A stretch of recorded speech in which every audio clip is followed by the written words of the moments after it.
was they knew Dave Evans wasn't quite right. They knew they had to make a change. Their big fear was throwing him out and not being able to find anybody else. So I think they bumbled along with him, hoping either he would suddenly improve, which was unlikely, or that they'd meet the right guy. And Bon Scott appeared. They knew he was the right guy. Bon took over and brought vitality and vigour to a band that had yet to find its feet.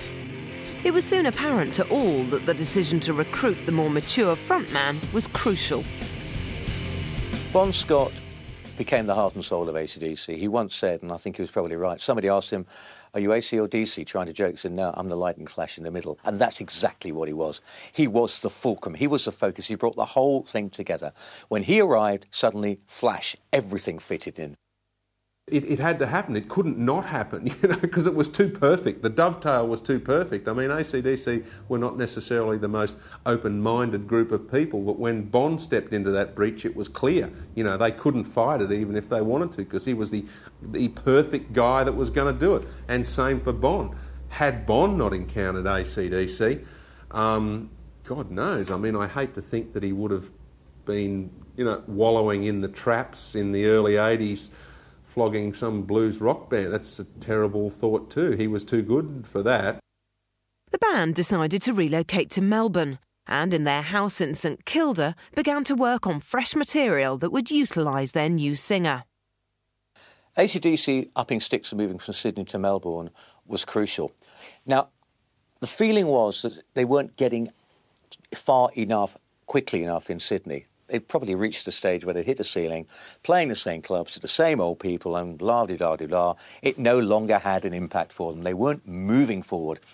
Moving to Melbourne opened things up. It seemed to be much more of a cosmopolitan city, more places to play, and they were playing to people who didn't know who they were, and they were better at it.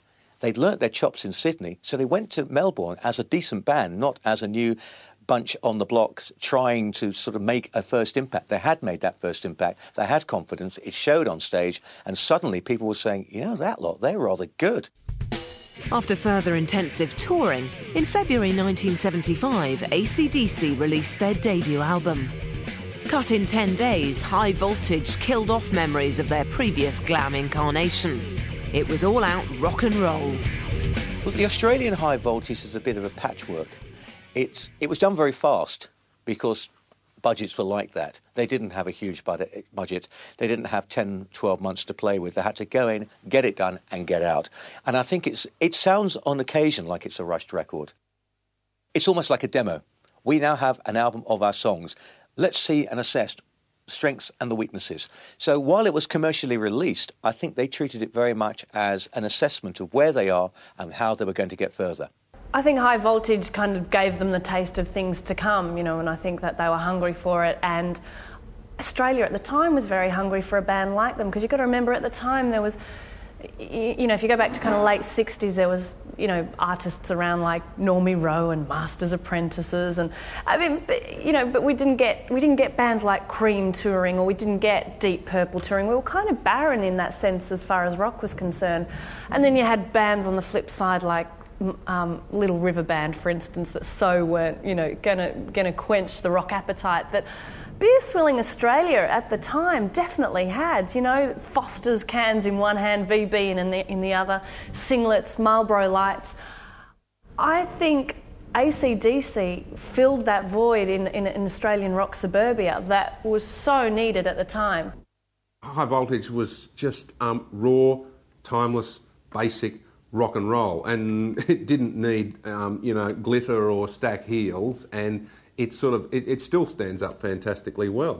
Even as the band was still embryonic, you can actually see the joins in that record, the way they're starting to figure out how to write songs with Bon Scott. This is the thing. Bon had come in and he's got his little notebooks and he's got ideas. He's got narrative stories. There's even the sort of a bit of a suggestion that he'd started to write in the latter fraternity days, but because that was much more of an intellectual kind of band, that his songs weren't going to work for them. But so Bon came into the band with, if not ideas, he had the real urge to express himself, and he's just a master wordsmith. So Malcolm and Angus get this guy who's going to give them this focus to work around and shape things, and then you got George. This is the whole thing. George wasn't going to polish a turd, but he was always going to be able to give it the dynamic shape, just help the band shape songs, make sure it's got the crunch in it, and just get that down. He didn't have to make slick records. That was anathema. They wanted to make dirty, raw records. So doing it in sessions between live gigs over 10 days sort of makes sense too. That's how most Australian bands made records in those days. AC/DC were off the starting blocks. They soon changed their lineup again, recruiting Phil Rudd on drums and Mark Evans on bass. As a band, they became more honed, and on stage their performance was electric. Bon in particular was developing into an iconic performer, and his true character was showing through at last. Bon Scott was the first rock and roll non-sex symbol. That's what he was. He had a hairy chest, he had a beer gut, he had really bad hair, completely unattractive. But there was something so lovable about him. He was that lovable rogue, and you couldn't help but fall in love with him if you were female, and probably want to have a beer with him if you were male. To me, he was more of a musical performer than he was a rock and roll performer, because he had that ability to act the words, act the lyrics, but without acting. He was probably closer to people like Max Wall in a way than he was to Mick Jagger, because he had that certain element about him that made him not just a strutting rock and roller, but a real character actor. He got into the part on stage of being Bon Scott. It was an extension of what he was and what he is, and he couldn't be anything else apart from Bon Scott, but he accentuated it brilliantly, so that you knew that what you were seeing on stage was the real thing, but you also knew that it was the real thing magnified to the nth degree. And there are very few people who can pull that trick off to an extent that everybody accepts it. Angus, meanwhile, was coming into his own, sharing the limelight with Bon and blowing audiences away through his electric performances. I suspect a lot of it had to do with nerves. He was so young when they started. He didn't know what the hell to do, and he'd probably been told by his older brothers, you get out there and do something. So he just started doing that. That's pretty much, I'm sure, how it really did develop, because he didn't know what else to do. He'd never, he was too young. He loved Chuck Berry, so he knew the duck walk, so he'll take a bit of that and he'll run around a bit, he'd bang his head, and it goes down a storm. So it's like, well, we'll keep on doing this then. It's difficult to quantify what Angus is about and where Angus stands in the whole gamut of AC/DC, the whole mythology of AC/DC. To me, Bon in the 1970s was the heart of AC/DC. Angus was its soul.